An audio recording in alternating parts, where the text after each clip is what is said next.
So hey guys, welcome back to a brand new video. So आज की video में मैं एक और लॉ के बारे में बात करने वाला हूँ जो कि थर्मोकेमिस्ट्री का ही है। ठीक है, सो हमने पिछली वीडियो में पढ़ा है लेवोसियर एंड लैप्लेस लॉ। अगर आपने वो वाला वीडियो नहीं देखा है, आई बटन में आ रहा है, उसको जरूर देख लेना। ठीक है, आज हम पढ़ने जा रहे हैं हेस लॉ। ठीक है, हेस लॉ क्या है आज हम देखेंगे। और बुक में बहुत सारा वो लिखा है, एक्स्ट्रा चीज़ लिखा है, एक्स्ट्रा स्टफ, जो पर मैं आपको मेन चीज़ बताऊँगा और छोटे से छोटा बताऊंगा और ज़्यादा स्कोरिंग वाला। मतलब कि ऐसे बताऊंगा कि आप ज़्यादा से ज़्यादा लिख पाओगे और आपका नंबर भी मिल जाएगा। और अगर आपको छोटा लिखना है तो कोई टेंशन ही नहीं है। ठीक है, और मैं आपको इसका PDF भी देने की कोशिश करूँगा अगर आपको चाहिए तो। ठीक है, अगर आपको कोई भी डाउट होगा तो यहाँ पूछ लेना।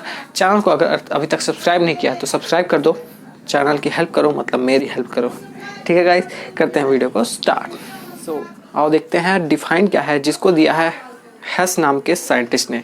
सो हेस वाले जो हमारे साइंटिस्ट हैं वो क्या कहते हैं, the amount of total heat evolved और एब्जॉर्ब्ड इज द सेम। मतलब कि जो अमाउंट ऑफ टोटल हीट है जो एमिट कर रही है, एब्जॉर्ब हो रही है, वो सेम रहेगी केमिकल चेन में जब केमिकल रिएक्शन क्या बोलते हैं दो इससे ज़्यादा जो दो या उससे ज़्यादा तरीके से हो, एक ही स्टेप में या फिर सेवरल स्टेप में। मतलब कि क्या है, देखो टोटल हीट है जो हमारी है, लग रही है हमारी टोटल हीट, वो इवॉल्व हो रही है, मतलब कि एमिट हो रही है या फिर एब्जॉर्ब हो रही है एक केमिकल रिएक्शन में, पूरे केमिकल रिएक्शन में, जबकि वो सेम ही रहेगी। मतलब कि टोटल हीट हमारी सेम रहेगी, भले वो केमिकल रिएक्शन दो या फिर दो से ज़्यादा वेस में हो या फिर एक ही स्टेप में हो जाए। ठीक है, अगर आपको अभी तक समझ में नहीं आया, इसके एग्जाम्पल लेंगे और आपको अच्छे समझाने की कोशिश करते हैं। सो एग्जाम्पल ले रहे हैं। एग्जाम्पल हमारा है थ्योरेटिकल प्रूफ। हेस लॉ में दो चीज़ आपको पूछ सकता है, एक तो थ्योरेटिकल प्रूफ, एक तो एक्सपेरिमेंटल प्रूफ। ठीक है, पहले हम पढ़ रहे हैं थ्योरेटिकल प्रूफ को। ठीक है, तो देखो हम पहले दो केस लेंगे, ठीक है, जिनमें ए जेड में डायरेक्टली कन्वर्ट हो जाएगा, ठीक है, एक ही स्टेप में। सो उसमें हीट लगेगी Q पर। और अगर हम दूसरा केस लेंगे उसमें तीन स्टेप्स में जेड में कन्वर्ट होगा ए। ठीक है, तो ए से पहले बी जाएगा, Q1 हीट वो होगी, इवॉल्व होगी, फिर बी से सी जाएगा तो Q2 हीट इवॉल्व होगी, फिर सी से जेड जाएगा तो Q3 हीट इवॉल्व होगी।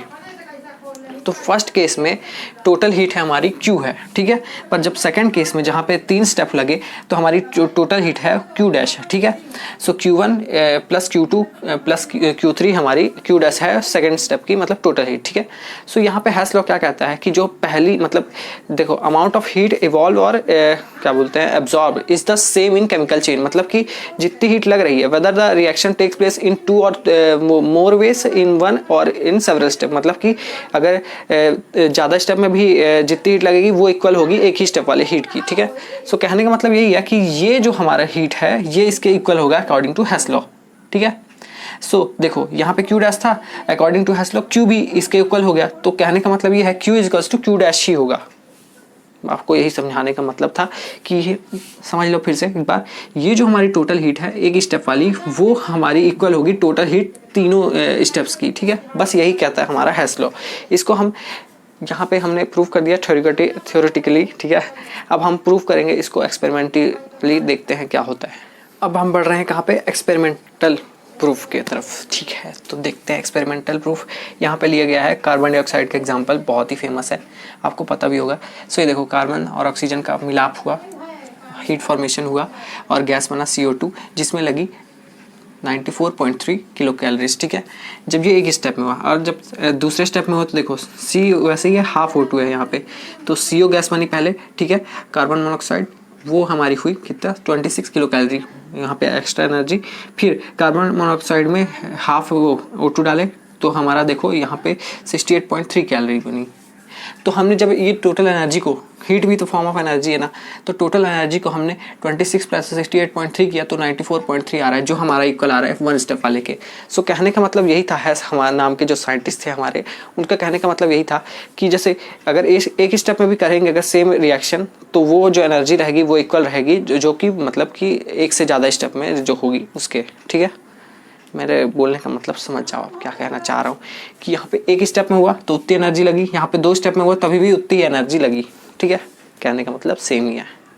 सो गाइस ये था एक बहुत ही छोटा सा वीडियो किसके ऊपर, हेस लॉ के ऊपर। हेस लॉ इंपॉर्टेंट रहता है लेवी और लैपलेस लॉ के वो कंपैरिजन में। सो ये वाला आपको एकदम ध्यान से देखना है। इसके दोनों प्रूफ आपको एकदम अच्छे से समझ जाने हैं, पहले थ्योरेटिकल फिर एक्सपेरिमेंटल, ठीक है। ज़्यादा प्रॉब्लम लेने की जरूरत नहीं है, सिंपल भाषा में समझाने की पूरी कोशिश की गई। अगर भी फिर भी समझ नहीं आया तो यहाँ पे पूछ लेना क्या समझ में नहीं आया। और अभी तक अगर आपने अभी तक इसको सब्सक्राइब नहीं किया, इस चैनल को, मेरे को सपोर्ट करो, सब्सक्राइब करो, ठीक है। सो गाइस करते हैं वीडियो को एंड, मिलते हैं नेक्स्ट वीडियो में। Till then bye bye.